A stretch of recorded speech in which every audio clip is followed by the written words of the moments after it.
Hey fans, me Aaron, I'm back. I was in Africa for 2 weeks, and then when I came back, I was just all like, had to decompress and get reacclimated to this culture of pop culture. And the week after that, I hadn't read comics for 3 weeks, and I didn't feel like I had anything to say. I was all insecure. Last week, I super wanted to do it. I was so excited. There was Wytches by Snyder and Jock that I loved. There was Birthright by Josh Williamson I read back at San Diego Comic-Con that I've just been so excited about. And this book, Sabrina, it was phenomenal. It was so well done. It's the same guy that wrote Afterlife with Archie, Roberto Aguirre Sacasa, and Robert Hack. Oh my God, this guy looks a lot like Sean Phillips. I love this. I love this book. It just that would have been my pick of last week, even though those other two great books came out.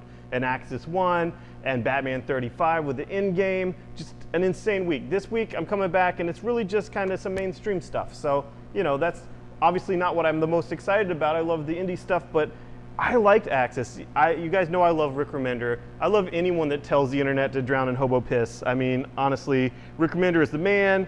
He's so good at the line between heroism and villainy, and just Tony Stark. He has a really good voice for Tony Stark. Just that sarcastic, smart aleck, just thinks he's better than everyone else. I mean, I'm basically describing Rick Remender, but he can pull it off. And I really enjoyed this issue. I like where it's going. I like that the villains, these super sentinel craziness that Tony sort of designed, can take care of all the heroes, and now we need a villain. You know, we don't need a hero, we need a villain.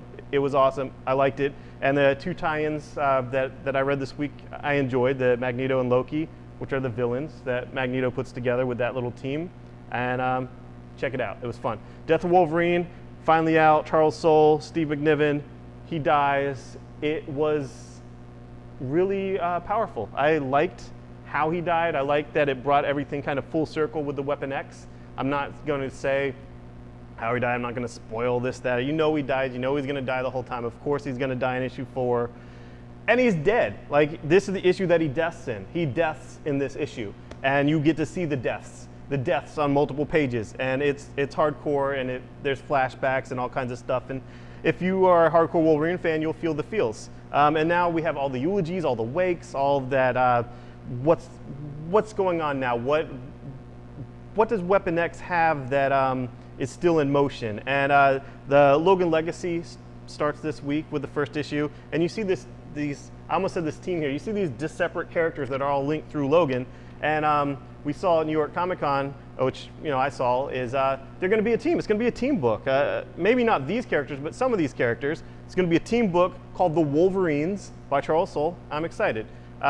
Original Sin, look at this awesome cover by my guy, Francavilla. I love his art. It's not on the inside, but it's Jason Latour, who is really strong lately. Like, I've always been a fan of his just because he's so southern and so, Gainesville, Florida and all that stuff, but he's really making a name for himself.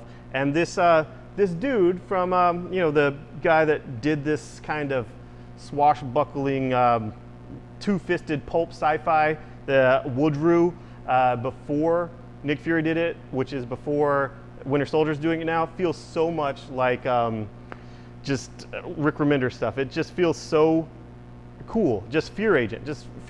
In space craziness. I enjoy it. I know that I've already conditioned to like it because I love Fear Agent so much. But moving on, Deadpool, Art of War. Peter David's taking on Deadpool, doing one of those little mini-series that is terribly gimmicky but terribly awesome, which Deadpool has a whole minibus of those things, and they're still going. And I like it. Deadpool discovers the Art of War book, and he's kind of like Beavis and Buzz, like, whoa, there's a whole book on war? Why I'm first seeing this now? What the hell? And he steals these scrolls, and he wants to write the book, and this book's been overdone. Like, they even write books on it, like, for business and whatnot. So he has to come up with his own fresh take as a writer on the Art of War, and it's fun. It's awesome. Are you excited? I'm excited. It's a good Deadpool spin. Edge of Spider-Verse. Spider-Verse has been such a great little mini. It's been so, like, just the creative juices of these guys, like Jason Latour on the Gwen Stacy Spider-Girl. I loved it. This one, Spider, is Gerard Way. I don't know if it's his first full issue on Marvel. It might be.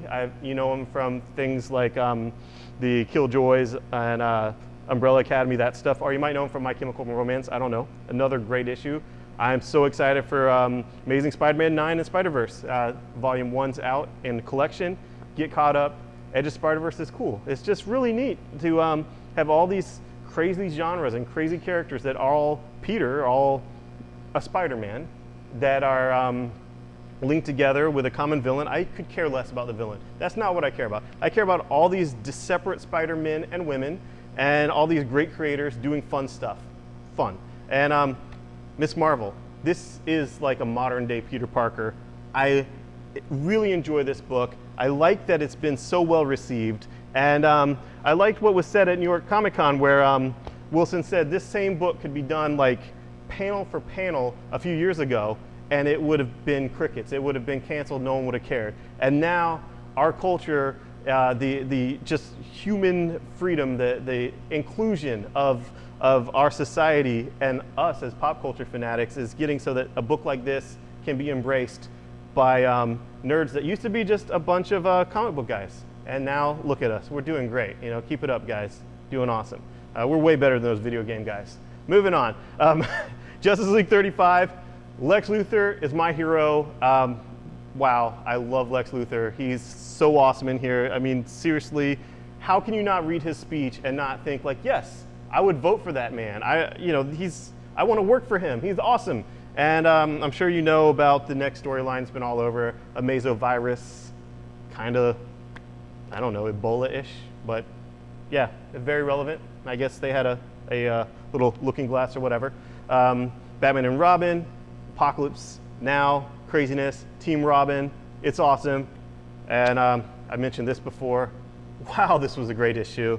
Yes, if you haven't read this or if you stopped reading during Zero Year, I loved it. It ended really strong. Yes, it took a whole year to tell, whatever, but this is Endgame. This is the culmination of everything Snyder and Capullo's done so far, all coming to fruition with elements of Gotham from Zero Year, elements of Death of the Family, and all that stuff all together. It was awesome. And finally, Earth 2 World's End, issue 1 came out last week. I really liked it. I really thought it was cool. I liked how they recapped all the major events from the Earth 2 series. That's like 26 issues long, plus, you know, zeros and one shots, whatever. But that book was fun. It was just a lot of action, a lot of craziness, a world where there's all kinds of weird differences, but so much similarities and characters that we know from here, there, and everywhere from past versions and multiversal craziness. And yeah, this book is fun. If you want to see a bunch of characters that you kind of know in a war that's like balls to the wall craziness, that's World's End. And I'm enjoying it. And here's the thing, you don't have to have read a single issue of Earth 2 to enjoy it. It's like the highlight reel in this issue of little flashbacks here, here, here. Like, this world is gonna end, it's so terrible, and here's the harbingers, here are the things that the outliers of that this was gonna happen. This, you know, Green Lantern, Flash, boom, boom, boom. I enjoyed it. I don't know, I'm a sucker for big apocalyptic type DC stories. Like, I'm not saying it's a Kingdom Come, but it was pretty fun. And that's it for this week. Hope you enjoy some comics, and see ya, bye-bye.